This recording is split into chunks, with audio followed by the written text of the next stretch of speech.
كتبت شعري ليحلو القصيد، فأنت النهاية والمطلع، وراحت الذكريات تهز الوجود، وسلوى العيون في أدمعي. توسدت التراب يا ابن الذبيح، فطاب التراب بالمصرع، وعاد التراب تدر الوجود، إذ عانق النحر ولم يرجعي.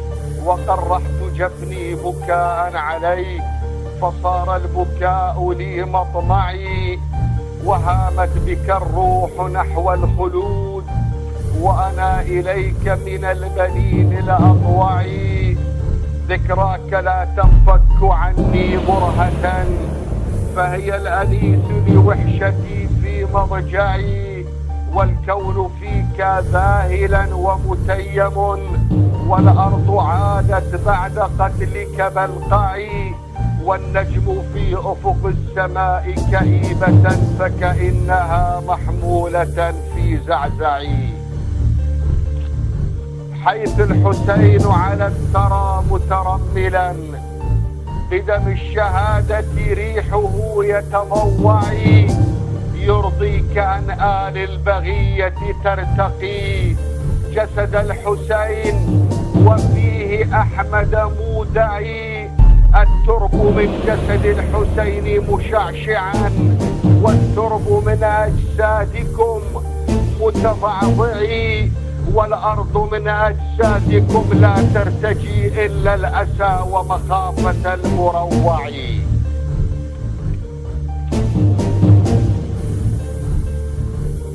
عند الممات عبيدكم في بابكم، فارأف بعبدك عند بابك مرجعي. ولقد حملتك جذوة بين الضلوع، وأنين صدرك في الضلوع موجعي. إن الوصية للمحب محبة، وأنا إليك ناصحا ومفجعي. إن عشت في برد الحسين مدثرا، فهو الصعود إلى المكان الأرفع.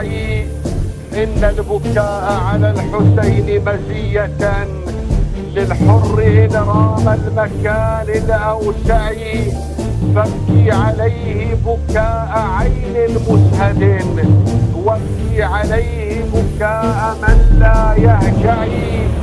سنظل نهتف دائما باسم الحسين، فلعن أمية يا أمية فاسمعي. وابدأ بأولهم تنال شفاعة، إن التنكر فعل جاهل لا يعي. فبلعنهم بيضت كل صحائفي، وهو الرجاء لغايتي والمرجع. ملعون من مكن لحكمك وارتضى، زادي إلى الديان يوم المفزع.